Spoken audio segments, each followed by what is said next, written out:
ரசூலுல்லாஹி வரலாறு. அதில் இருக்கிற விஷயங்கள், அதில் பல்வேறு செய்திகள் பேசப்பட்டிருந்தாலும் அந்த செய்திகள் முழுக்க நபி ஸல்லல்லாஹு அலைஹி வஸல்லம் வாழ்க்கையின் ஒவ்வொரு அம்சங்களையும் சார்ந்திருக்கிறது என்று அவர்கள் நினைப்பார்.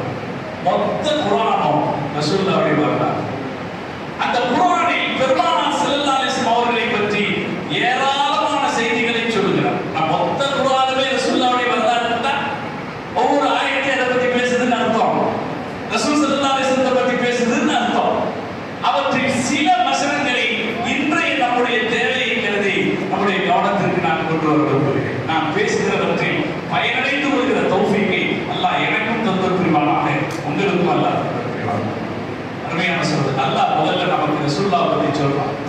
நீங்க முதல்ல நபி உங்களுக்கு கிடைத்த ஒரு அருள் என்பதை புரிந்து கொள்ளுங்கள். நபி நமக்கு கிடைத்த ஒரு பேரருள் என்பதை புரிந்து கொள்ளுங்கள். அல்லாஹ் சொல்றான், லக்கது மன்னல்லாஹு அலல் முஃமினீன, மூமின்களுக்கு அல்லாஹ் கிருபை செய்திருக்கிறார். எதில்? இது வரத ஃபீஹி ரசூலன், அவர்களுக்கு முஹம்மது ஸல்லல்லாஹு அலைஹி வஸல்லம் அவர்களை நபியாக தந்ததில் அல்லாஹ் அருள் செய்திருக்கிறார். திருக்குர்ஆன் பெருமானார் விஷயத்தில் நமக்கு கற்றுத் தருகிற பாடங்களில் ஒரு பிரதான பாடம் இது. நாம மனசால உணர வேண்டும், அல்லாஹ்வுடைய தூதர் நமக்கு கிடைத்திருப்பது நம் வாழ்க்கையில பெரிய அருள். நமக்கு ஒரு பெரிய வீடு இருக்குதா? பெரிய வீடு இருக்கா? வீடு இருக்குதாங்க நமக்கு? அது நமக்கு நியமத்து தானா? நமக்கு குழந்தை குட்டி இருக்காங்களா? அது நமக்கு நியமத்து தானா? நம்ம குழந்தை குட்டி அந்தஸ்தா இருக்கிறாங்களா? அது நியமத்து தானா? நாம நல்லா படிச்சிருக்கிறோமா? அது நியமத்து தானா? எனக்கு முன்னால் பேசிய நம்முடைய பொருளாளர் அவர்கள் பல விஷயங்களை சொன்னார்கள், சொல்லி காட்டினார்கள். கல்வித்துறை அது நமக்கு நியமத்து தானா? அதே போல நமக்கு கிடைத்திருக்கிற மற்ற மற்ற அந்தஸ்துகள் நமக்கு நியமத்து தானா? எல்லாம் நியமத்து தான். ஆனால் இவை எல்லாவற்றையும் விட பெரிய நியமத்து பெருமானார் ஸல்லல்லாஹு அலைஹி வஸல்லம் அவர்கள் நமக்கு தலைவராக கிடைத்திருப்பது என்று நாம் உணர வேண்டும். சகோதரர்களே, அது வெறும் வார்த்தையால் சொல்கிற செய்தி மாத்திரம் அல்ல. அது வெறும் வார்த்தையால எங்களுக்கு உயிருக்கு உயிரான நபி ஸல்லல்லாஹு அலைஹி வஸல்லம் அவர்கள், உயிருக்கு மேலான ரசூலுல்லாஹி ஸல்லல்லாஹு அலைஹி வஸல்லம் அவர்கள், கண்மணி நாயகம் ஸல்லல்லாஹு அலைஹி வஸல்லம் அவர்கள், கல்வியில் நிறைந்த பெருமானார் ஸல்லல்லாஹு அலைஹி வஸல்லம் அவர்கள் என்றெல்லாம் பெருமைக்குரிய வார்த்தைகளில் நாம் பேசுகிறோமே, இது வெறும் வார்த்தைகளாக இருக்கக்கூடாது. உணர்வு பூர்வமாக நாம உணர்ந்து கொள்ள வேண்டும். நமக்கு கிடைத்திருக்கிற மிகப்பெரிய நியமத்து முஹம்மது ரசூலுல்லாஹி ஸல்லல்லாஹு அலைஹி வஸல்லம். அல்லாஹ் அவங்களை நமக்கு தலைவராக கொடுத்தது பெரிய நியமத்து. அவங்களால நமக்கு கிடைச்ச நன்மைகள் என்ன? பேப்பர் எடுத்து எழுதி வைக்கிறோங்க. ஒரு பேப்பர் எடுத்து எழுதணும், தனித்தனியா ஒவ்வொருத்தரும் எழுதணும். எனக்கு முஹம்மது நபியினால் கிடைத்த நன்மை என்ன? முஹம்மது நபியினால் கிடைச்ச நன்மை என்ன? எழுதணும் தான். அப்படி எழுதி பார்க்கிற போதுதான் பெருமானாரை பற்றிய மரியாதை நம்முடைய உள்ளத்துக்குள்ளே இறங்கும். சும்மா சொல்லிக்கிட்டு இருந்தா இறங்காது. நாம மனசால நினைச்சு பார்ப்போம். தாய்மார்கள் வந்திருப்பார்கள் என்றால் அவர்களில் நான் கேட்டுக்கொள்ள வேண்டிய இந்த வார்த்தைகளை கவனி. நம்முடைய நபி முஹம்மது ரசூலுல்லாஹி ஸல்லல்லாஹு அலைஹி வஸல்லம் அவர்களால் நமக்கு கிடைத்த நன்மை என்ன?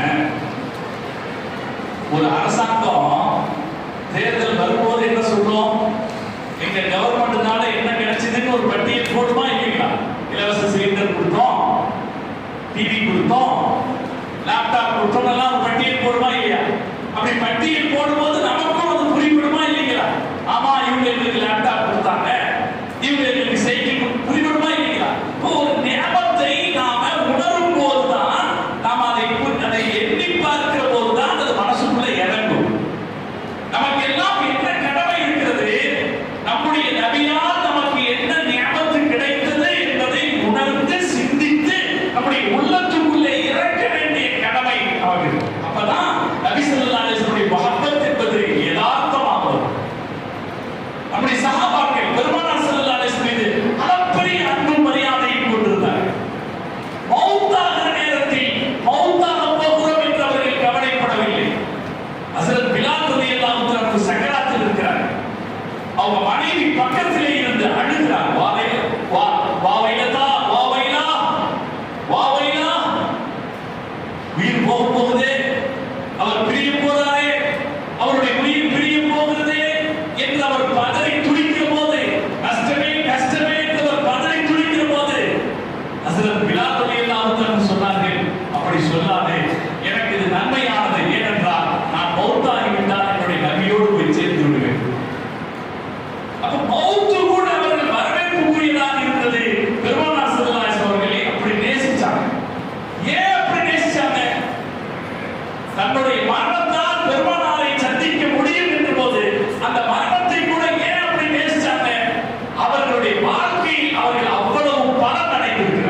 இருக்கிறார்களா இல்லையா?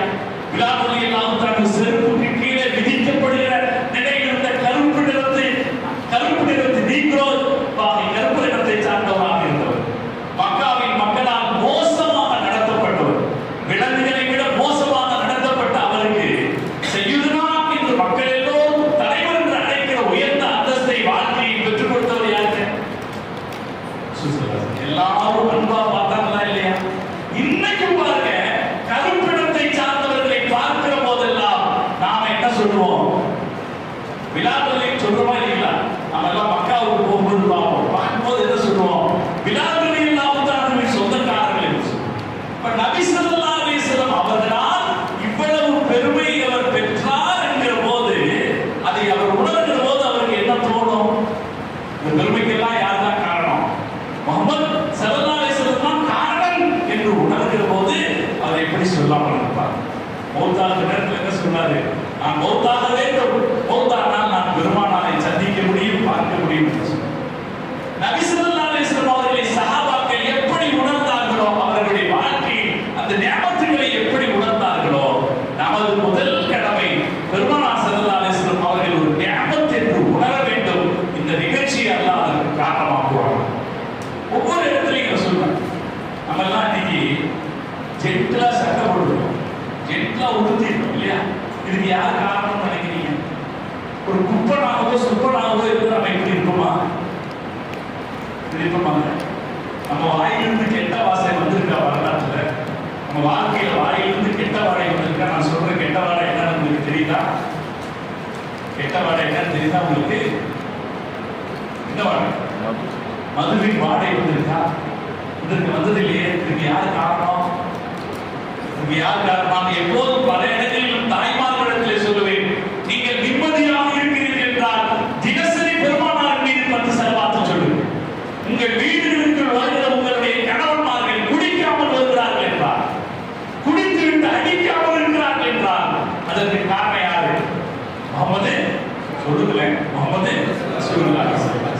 இன்னைக்கு இந்த நம்முடைய நாட்டில் டொமஸ்டிக் வயலன்ஸ் என்கிற குடும்ப வன்முறைகள் அதிகமாக நடக்கிறதுக்கு என்ன காரணம்? மதுதான் காரணம் இல்லைங்களா? மதுதான் காரணம். அப்ப மது குடிப்பது, மதுதான் சொத்துக்களை அடிக்கிறது. மது சொத்துக்களை நிறைய சம்பாதிக்கிறான். சம்பாதிக்கிற காசெல்லாம் எங்க போகுதுன்னு தெரியல. ஒரு ஆசாரி, ஒரு கொத்தனாரி ஒரு நாளைக்கு 1000 ரூபாய் சம்பாதிக்கிறான். சம்பாதிக்கிற காசெல்லாம் எங்க போகுதுன்னு தெரியல. ஒரு ஐஏஎஸ் அதிகாரி ஒரு தடவை முஸ்லிம்களுடைய பகுதியை வந்து பார்த்தார். எல்லாமே பெரிய பெரிய பில்டிங்கா இருக்கு, எதுவும் ஓட்டு வீடு எதுவுமே இல்லை. அப்போ அவர் என்ன கேட்டாரு, நீங்க எல்லாம் வெளிநாட்டுல வேலை செய்யறாங்களான்னு கேட்டார். நான் சொன்னேன், இல்லைங்க எல்லாருமே இங்கெல்லாம் வேலை செய்யறாங்க, யாரும் வெளிநாட்டுக்கு போறவங்க இல்லை எங்க பகுதியில். இப்போ எல்லாம் பெரிய கடை வச்சிருக்காங்களோ? நான் சொன்னேன், இல்லைங்க எல்லாரும் சாதாரணமான வியாபாரிகள், சாதாரண சராசரி வியாபாரிகள். இவ்வளவு பிசினஸ் வீடு இருக்காங்களே எப்படி? நான் அவருக்கு சொன்னேன், நாங்கள் குடிப்பதில்லை, நாங்கள் குடிப்பதில்லை. நம்ம வீடு அந்தஸ்தாக இருக்கிறது, குடும்பம் அமைதியாக நடக்கிறது, நாம் மகிழ்ச்சியாக வாழ்கிறோம் என்றால் அதற்கு காரணம் முஹம்மது ரசூலுல்லாஹி ஸல்லல்லாஹு அலைஹி வஸல்லம். நாம் உணர வேண்டும் சகோதரர், நாம் பெருமானார் ஸல்லல்லாஹு அலைஹி வஸல்லம் அவர்களால் நமக்கு கிடைத்திருக்கிற அருள்கொடைகளை நாம் உணர வேண்டும். ரசூலுல்லாஹ் நமக்கு என்னெல்லாம் செஞ்சிருக்காங்க, ஒரு சமத்துவமான சமூக அமைப்பை நமக்கு கொடுத்திருக்கார். இதே 10 பேர் நாமாக இல்லாமல் வேறு யாராவதாக இருந்திருந்தால் பக்கத்தில் உட்கார்ந்த அடுத்த கடத்தில் நீ என்ன ஜாதி என்று விசாரித்திருப்பார்களா இல்லையா? வேற யாருமா இருந்தா என்ன ஜாதி, எந்த ஜாதி, நீ மேலையா கீழையா என்று விசாரணை நடைபெற்றிருக்குமா இல்லையா? நம்மை இந்த ஜாதியை வேறுபாடு தெரியாத ஒரு சமூகமாக யார் உருவாக்கினார்? பெண்களின் பாதுகாப்புக்கு உத்தரவாதம் கொடுத்த தலைவர் முஹம்மது ரசூலுல்லாஹி ஸல்லல்லாஹு அலைஹி வஸல்லம். பெண்கள் பிறந்தால் அதை சந்தோஷ செய்தியாக ஏற்றுக்கொள்ள வழிவகை செய்த தலைவர் முஹம்மது ரசூலுல்லாஹி ஸல்லல்லாஹு அலைஹி வஸல்லம். பெண்கள் அவர்கள் ஆண்களைப் போலவே சமமான அந்தஸ்தை பெற முடியும் என்று சொன்னவர்கள். சில கட்டத்தில் பெண்களை ஆண்களுக்கு கீழாக வைத்த தலைவர் ஸல்லல்லாஹு அலைஹி வஸல்லம். பெண்களை ஆண்களை விட பெண்களை உயர்த்தி வைத்த தலைவர் ஸல்லல்லாஹு அலைஹி வஸல்லம். அம்மாவின் காலடியில் சொர்க்கம் இருக்கிறது என்று சொன்னார். நீங்கள் 3 பெண் குழந்தைகள்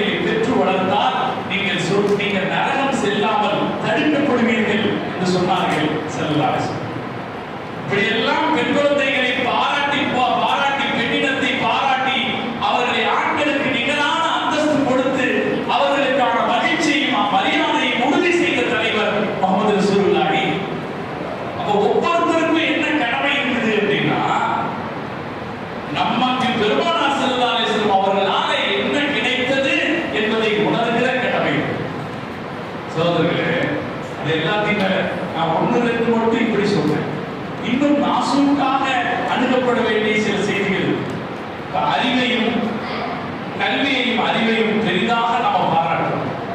நம்ம மார்க்கம் அதுக்கு ரொம்ப முக்கியத்துவம் கொடுத்திருக்கு, சந்தேகமே கிடையாது. நம்ம ரசூலுல்லாஹி ஸல்லல்லாஹு அலைஹி வஸல்லம் அவர்கள் சொன்னது போல கல்வியை சிறப்பித்து இந்த உலகத்தில் எந்த தலைவரும் பேசியதாக எனக்கு தெரியல. நான் பார்த்து நான் படிச்ச வகையில கல்வியை இவ்வளவு பாராட்டி பேசிய ஒரு தலைவரை நான் கேட்டதில்லை. முஹம்மது ரசூலுல்லாஹி ஸல்லல்லாஹு அலைஹி வஸல்லம் சொன்னாங்க, மன் நதர இலா ஆலிமின் நதரத்தன் ஃபஃபரிஹ பிஹி. ஒரு ஆளு ஒரு கல்வியாளரை பார்த்தார், பார்த்துட்டு மகிழ்ச்சி அடைந்தார். கல்வியாளர்களை பார்க்கிற போது, அவர்களோடு பேசுகிற போது, அவர்கள் அருகில் இருக்கிற போது ஒரு மகிழ்ச்சி வருமா இல்லைங்களா? அவர் சொல்லுகிற செய்தி, அவரிடமிருந்து நாம் பெற்றுக்கொள்கிற கல்வியால் ஒரு மகிழ்ச்சி நமக்கு வரும்.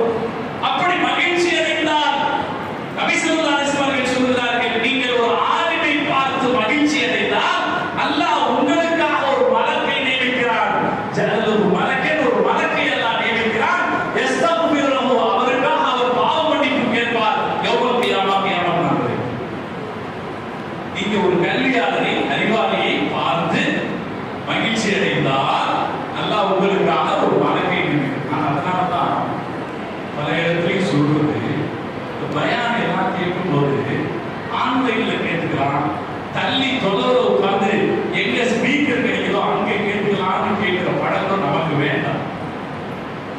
அறிவு என்பது செய்திகளுக்கு பேர் அல்ல. அறிவு என்பது இதயத்திலிருந்து வருகிற ஒரு நூல் வெளிச்சம். அந்த இதயத்திலிருந்து வருகிற வெளிச்சம் இதயத்திற்கு பரிமாறப்படுகிறது. அதான் அறிவு. இது நம்ம மார்க்க சொல்றது. நபி ஸல்லல்லாஹு அலைஹி வஸல்லம் அவ்வளவு அழகா சொல்றாங்க, நீங்கள் ஒரு ஆலிமை பார்த்தால் மட்டும்தான் சொன்னாங்க. அவருக்கு விஷயங்களை தெரிந்தால் கூட சொல்லல.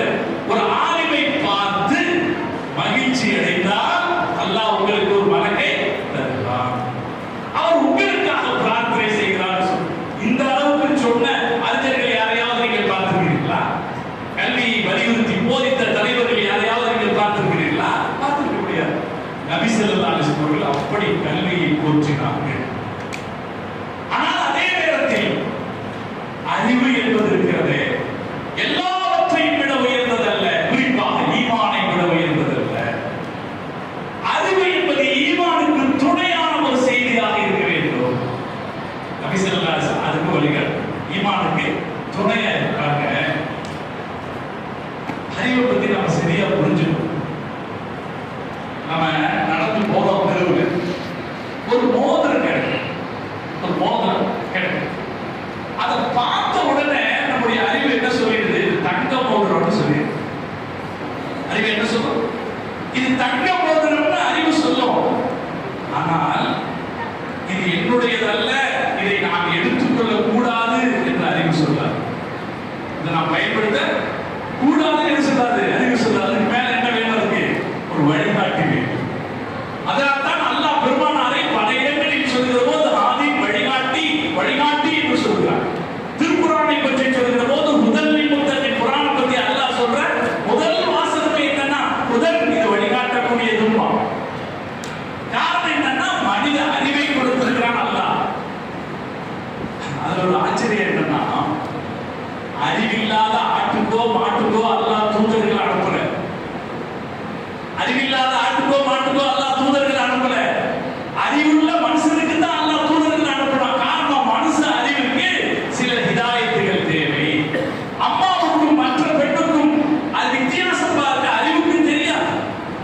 அறிவுக்கு தெரியுமா? அறிவுக்கு என்ன தெரியும்? அம்மா எப்படி பொம்பளையோ வேற பொம்பளையோ, தன் சொந்த மனைவிக்கும் பிற மனைவிக்கும் வித்தியாசம் பார்க்க அறிவுக்கு தெரியாது.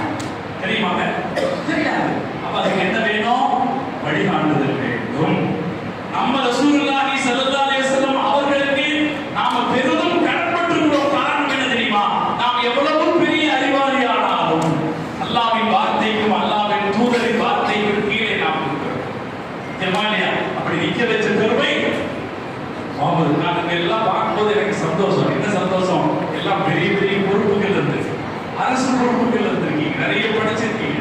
படித்த பெருமம் முகமது ரசூலுல்லாஹி ஸல்லல்லாஹு அலைஹி வஸல்லம் அவர்களின் பெயரால் நடைபெறுகிற இந்த மீலாது விழாவில் அவரை தலைவராக ஏற்று வந்து உட்கார்ந்து இருக்கிறோமே, இது மகிழ்ச்சிக்குரிய சந்தோஷத்துக்கு காரணம். நம்ம நபி ஸல்லல்லாஹு அலைஹி வஸல்லம் அவங்க நாம அறிவை பயன்படுத்தி தவறாக போய்விடாமல் பாதுகாப்பு அறிவை பயன்படுத்தி எப்படி நாம் சரியான வழியில் செல்ல வேண்டும் என்பதை நமக்கு வலியுறுத்தி சொன்னவர்கள், நமக்கு கற்றுக் கொடுத்தவர்கள் முஹம்மது ரசூலுல்லாஹி ஸல்லல்லாஹு அலைஹி வஸல்லம்.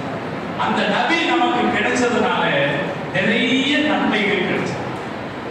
நிறைய நன்மைகள். நான் கேட்கிறேன், நான் புத்திபூர்வமாக நடக்குவேன், அதனால் நான் மதுவை தவிர்த்தேன் என்று சொன்னவர்கள் இந்த உலகத்தில் இல்லை.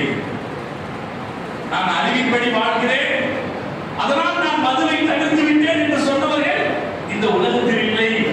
ஆனால் நான் முஹம்மது நபியை பின்பற்றினேன், அதனால் நான் மதுவை தவிர்த்தேன் என்று சொல்பவர்கள் ஏராளம் பேர் இருக்கிறார். அதே போல நான் அறிவை பயன்படுத்துகிறேன், அதனால் நான் விபச்சாரத்தை விட்டு விலகிக் கொண்டேன் என்று சொன்னவர்கள் இந்த உலகத்தில் இல்லை. ஆனால் நான் முஹம்மது ஸல்லல்லாஹு அலைஹி வஸல்லத்தை பின்பற்றுகிறேன், அதனால் நான் இனி விபச்சாரம் செய்ய மாட்டேன் என்று சொன்னவர்கள் கோடிக்கணக்கில் இருக்கிறார்களா இல்லையா? ஒரு உதாரணம் சொல்றேன். ஃபதுல் ரலியல்லாஹு அன்ஹு, அனைமா ஃபதுல் இப்னு ஃபுலாலா ரலியல்லாஹு அன்ஹு ஒரு நபித்தோழர். அரபு நாட்டில் ரசூல் ஸல்லல்லாஹு அலைஹி வஸல்லம் அவர்களுக்கு முன்னாலே அரபுகளுடைய வாழ்க்கையை ஜாகிலியா வாழ்க்கைன்னு சொல்றோம் இல்லையா? ஜாகிலியா வாழ்க்கைன்னு சொல்றதுக்கு காரணம் ஒண்ணு சிலை வணக்கம் மேலோங்கி இருக்கிறது, இன்னொன்னு ஆபாசம் மேலோங்கி இருக்கு. அவங்க இந்த ஆபாசம் தான் வாழ்க்கையாக இருந்துச்சு. எல்லா வகையான ஆபாசமும் அவர்களிடத்திலே தரிகட்டு பரவி இருந்தது. ஃபதுல் ரலியல்லாஹு அன்ஹு மக்கா வெற்றியின் போது நபி ஸல்லல்லாஹு அலைஹி வஸல்லம் அவரை மன்னித்தார். மக்கா வெற்றியின் போது பெருமானார் ஸல்லல்லாஹு அலைஹி வஸல்லம் அவர்கள் எல்லோரையும் மன்னித்தார்களா இல்லையா? நபி ஸல்லல்லாஹு அலைஹி வஸல்லம் வாழ்க்கையில் இருக்கிற பெரிய சிறப்பம்சங்களில் ஒன்று மக்காவை ரசூலுல்லாஹ் ஜெயிக்கிறாங்க. 8 வருஷத்துல மக்காவை ஜெயிக்கிறாங்க. காபாவுக்குள்ள நுழைகிறாங்க. அங்க இருக்கிற சிலைகளை அப்புறப்படுத்தி விட்டு 2 ரக்காத் தொழுகிறார்கள். காபாவுக்கு வெளியே அதன் வாசலில் வந்து நிற்கிறார்கள். 7 அடி உயரத்தில் வாசல் இருக்கிறது. வாசலில் வந்து நிற்கிறார்கள். ஒரு பக்கம் அல்லாஹு அக்பர் என்று தக்பீர் முழங்கிக் கொண்டிருக்கிற அவருடைய தோழர்கள் இருக்கிறார்கள். இன்னொரு பக்கம் அஞ்சி நடுங்கிக் கொண்டு பெருமானார் ஸல்லல்லாஹு அலைஹி வஸல்லம் அவர்கள் என்ன செய்ய போகிறார்கள் என்பதை தெரியாமல் அஞ்சி நடுங்கிக் கொண்டு மக்காவில் எதிரிகள் இருக்கிறார். ரசூல் ஸல்லல்லாஹு அலைஹி வஸல்லம் அந்த கதவுக்கு பக்கத்துல வெளியே வந்து நின்றுகிட்டு கையில ரசூலுல்லாஹ் இந்த காபாவுடைய சாவியை கையில வச்சிருக்காங்க. காபாவுடைய சாவியை கையில வச்சுக்கிட்டு அங்க வந்து நின்று ஸல்லல்லாஹு அலைஹி வஸல்லம் அவங்களை பார்த்து கேட்டாங்க, மாதா ததுன்னூன், என்ன நினைக்கிறீங்க? என்ன நினைக்கிறீங்க? அப்ப அவர்கள் சொன்னார்கள், அஹும் கரீமுன் இப்னு அஹின் கரீமின், நீங்கள் மரியாதைக்குரியவர், மரியாதையான பாரம்பரியத்தை சார்ந்தவர் என்று சொன்னார். அப்போது பெருமானார் ஸல்லல்லாஹு அலைஹி வஸல்லம் அவர்கள் சொன்னார்கள், லா தத்ரிப அலைக்கும் அல்யௌம், நான் இன்று உங்களை பழிவாங்க மாட்டேன் என்று சொன்னார். உலகத்திலே வரலாறு இப்படி ஒரு வாய்ப்பை தருகிற போது இந்த அளவுக்கு பெருந்தன்மையாக நடந்து கொண்டவர்கள் என்கிற பட்டியலில் தேடி பாருங்கள், ஒருவர் கூட உங்களுக்கு கிடைக்க மாட்டார். முஹம்மது ரசூலுல்லாஹி ஸல்லல்லாஹு அலைஹி வஸல்லம் சொன்னாங்க, லா தத்ரிப அலைக்கும் அல்யௌம் அன்தும் முத்தலகா, உங்கள் எல்லோரையும் நான் விடுதலை செய்கிறேன். ரசூலுல்லாஹ் அவங்கள பழிவாங்கல, அடிச்சதுக்கு பதிலாக அடி, கொலைக்கு பதிலாக கொலை, பழிவாங்கல. கைதிகளாக வைக்கவும் உங்களை விடுதலையே செஞ்சுட்டாங்க. அப்படி பல பேரை ஸல்லல்லாஹு அலைஹி வஸல்லம் விடுதலை செஞ்சாங்க. அதனால் நபி ஸல்லல்லாஹு அலைஹி வஸல்லம் அவர்கள் மக்காவில் இருக்கிற போதே முஸ்லிம் அல்லாத நிறைய பேர் அப்ப மக்கால இருந்தாங்க. அதுல ஒருத்தர் தான் ஃபதுல் இப்னு ஃபுலாலா ரலியல்லாஹு அன்ஹு சார். அவரு விடுதலை ஆயிட்டாரு. ஆனால் பெருமானார் மீது இருந்த கோபத்தை அவரால் கட்டுப்படுத்த முடியல. கடுமையான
கத்தியை இறக்க அவருக்கு மனசு வரவில்லை. சகோதரர்களே, அப்போது நபி ஸல்லல்லாஹு அலைஹி வஸல்லம் அவர்கள் சொன்னார்கள், யா ஃபதல் இஸ்தக்ஃபிருல்லாஹ், ஃபதலே அல்லாஹ்வை பயந்து கொள்ளுங்கள். வேற ஒன்றும் சொல்லுங்க. என்னையா பண்ணுறீங்க? அவ்வளவு தைரியமா ஒன்னும் நபி ஸல்லல்லாஹு அலைஹி வஸல்லம் இஸ்தக்ஃபிருல்லாஹ், அல்லாஹ்வை அடுத்த வினாடி நபி ஸல்லல்லாஹு அலைஹி வஸல்லம் கையை பிடித்து ஃபதல் ரலியல்லாஹு அன்ஹு அவர்கள் அஷ்ஹது அல்லா இலாஹ இல்லல்லாஹ் வ அஷ்ஹது அன்னக ரசூலுல்லாஹ் என்று சொல்லி கலிமாவை சொல்லிட்டார். சொல்லிட்டு நிக்கிறதுக்கு அவரால் அங்க முடியல. நபி ஸல்லல்லாஹு அலைஹி வஸல்லம் ஆகர்ஷணத்திற்கு முன்னால் அங்க நிக்க அவரால் முடியல. ஓடுறார், தலதறிக்க ஓடுறார். இதுதான் நான் சொல்ல வருகிற நிகழ்ச்சி இருக்கு. அவர் தலதறிக்க ஓடுகிற போது மக்காவில் இருந்த ஒரு விபச்சாரி பாட்டு பாடி அவரை அடைக்கிறார். அவருடைய பழைய வாடிக்கையாளர் இவர். பாட்டு பாடி அவர் அடைக்கிறார். வா என்று கூப்பிடுகிறார். அப்படி கூப்பிடுகிற போது கொஞ்சம் திரும்பி நின்று பதில் சொன்னார், நான் யாருடைய கையில் உறுதியளித்து விட்டு வந்திருக்கிறேன் தெரியுமா? இனி இந்த பக்கம் நான் திரும்பியும் பார்க்க மாட்டேன் என்று சொன்னார். அப்ப யாரும் அறிவால் இந்த விபச்சாரத்தை விட்டவர்கள் கிடையாது. ஆனால் முஹம்மது ரசூலுல்லாஹி ஸல்லல்லாஹு அலைஹி வஸல்லம் அவர்களால் விபச்சாரத்தை விட்டவர்கள் ஏராளமாக இருக்கிறார். அதே போல எந்தெந்த தீமைகள் இந்த உலகத்தில் இருக்கிறதோ அந்த தீமைகளை எல்லாம் விலக்கி சொன்னவங்க நமக்கு ரசூல்.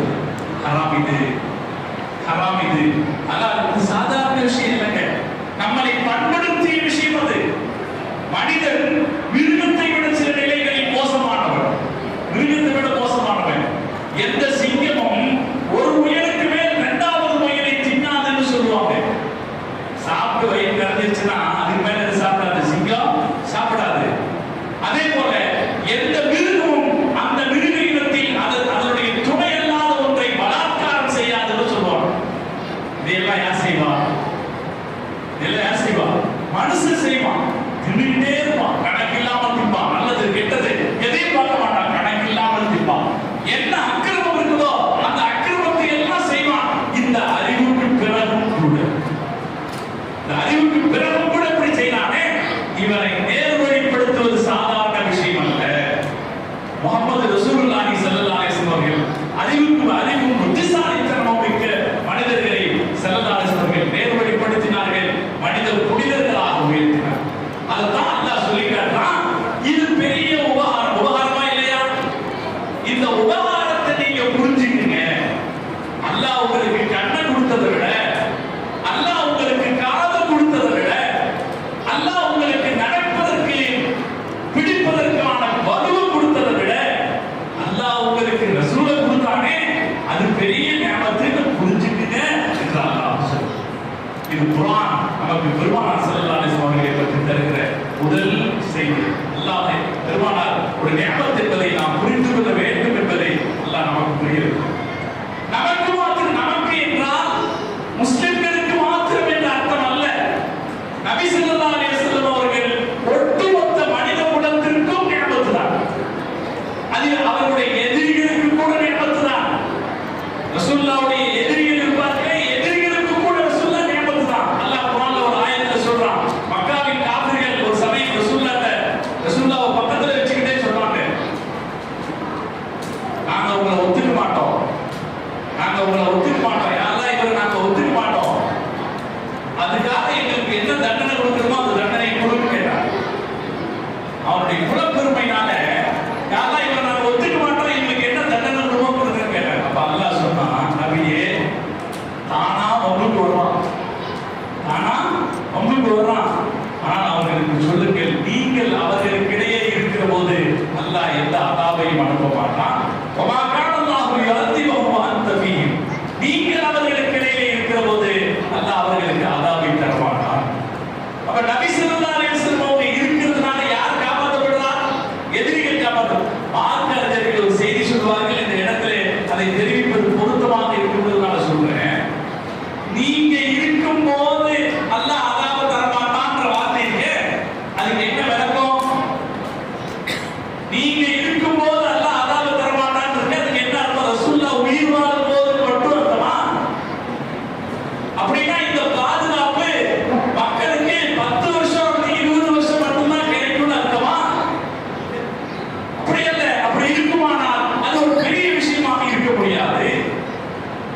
நீங்கள் இருக்கிற போது இந்த சமூகத்திற்கு அதாவது வராது என்றால் அதன் கருத்து உங்களுடைய பேச்சு இருக்கிற வரைக்கும் இந்த சமூகத்திற்கு அதாவது வராது என்றார். நபி ஸல்லல்லாஹு அலைஹி வஸல்லம் பேச்சு இருக்கிற வரைக்கும் இந்த சமூகத்திற்கு அதாவது வராது. சகோதரர்களே, மீலாது விழாக்களை இவ்வளவு பெரிய அளவிலே கொண்டாடுகிற ஏற்பாட்டை செய்தவர் முதஃபருத்தீன் கோத்புரிங்கிறவர். அவர் தான் முதல்ல பெரிய அளவுல நிறைய காசு செலவு பண்ணி மக்கள் எல்லாத்தையும் திரட்டி எல்லாரும் சாப்பாடு எல்லாம் வயிறார போட்டு அதுக்கப்புறம் ஒரு மஜ்லிஸை ஏற்பாடு செய்து பெருமானாரை பற்றிய மீலாது சொற்பொழிவுகளை ஏற்பாடு செய்தவர் அவர் எந்த காலகட்டத்தில் செய்தார் என்றால் சிலுவை யுத்தங்களுடைய காலகட்டத்தில் செய்தார். அவர் சலாஹுத்தீன் அய்யூபியுடைய மச்சினர், சலாஹுத்தீன் அய்யூபியுடைய சகோதரியை திருமணம் செய்திருந்தவர். அவர் எந்த காலகட்டத்தில் இந்த மீலாது விழா ஏற்பாடுகளை செய்ய தொடங்குகிறார் என்றால் சிலுவை யுத்தக்காரர்களின் காலகட்டத்தில் சிக்கலில் சிக்கியிருந்த போது இது தொடங்குகிறார். இதனால் இதன் பரக்கத்தினால் சமுதாயம் நன்மை அடைய வேண்டும் என்று தொடங்குகிறார். நபி ஸல்லல்லாஹு அலைஹி வஸல்லம் பெயர் சொல்லப்படுகிற இடத்தில் பரக்கத்து ஏற்படுமா இல்லைங்களா? ரசூலுல்லாஹ்வுடைய பெயர் சொல்லப்படுற இடத்துல, ஸலவாத்து சொல்லப்படுற இடத்துல பரக்கத்து ஏற்படும். ரசூலுல்லாஹ் சொன்னாங்க, ஒரு ஹதீஸ் இருக்கு. ஒரு மனிதர் ரசூலுல்லாஹ்ட்ட வந்து சொன்னாரு, அல்லாஹ்வின் தூதரே, என்னுடைய யா ரசூலல்லாஹ் அஜ்அலு நிஸ்ப துஆஇ லக, நான் துஆ கேட்கிறேன். நம்ம எல்லாம் துஆ கேட்கிறோமா இல்லையா? இது நம்ம கணக்கு பார்க்கணும். நம்ம ஒரு 5 நிமிஷம் துஆ கேட்கிறோம்னா 5 நிமிஷம் துஆல என்ன பேசுறோம் கொஞ்சம் கணக்கு பார்ப்போம். இன்ஷா அல்லாஹ் இனிமே பார்க்கலாம். இதுவரைக்கும் நம்ம பார்க்கல. 5 நிமிஷம் துஆ கேட்டா என்ன கேட்கிறோம்? யா அல்லாஹ் காசு கொடு. ஃபர்ஸ்ட் என்னது? யா அல்லாஹ் காசு கொடு. யா அல்லாஹ் நோயை போக்கு. யா அல்லாஹ் மக்களை சாலிகானவங்கள. யா அல்லாஹ் வியாபாரத்துல லாபத்தை கொடு. கேட்கிறது பூரா இந்த கடைசியில் முடிக்கும்போது கொண்டு ஸல்லல்லாஹு அலைஹி வஸல்லம் முடிச்சுக்கணும்.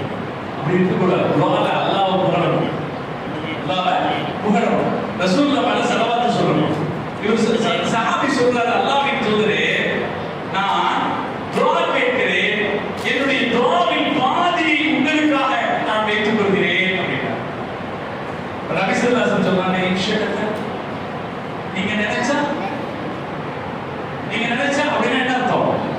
நீங்க நினைச்சா இன்னும் கொஞ்சம் கூட்டலாம்னு அர்த்தம். அப்ப உடனே அவர் சொன்னாரு, அல்லாஹ் அஜ்அலு சுலுஸை துஆஇ, அல்லாஹ்வின் தூதரே, என்னுடைய துஆவின் 3/2 பங்கை நான் உங்களுக்காக ஆக்கி விடட்டுமா அப்படின்னார்.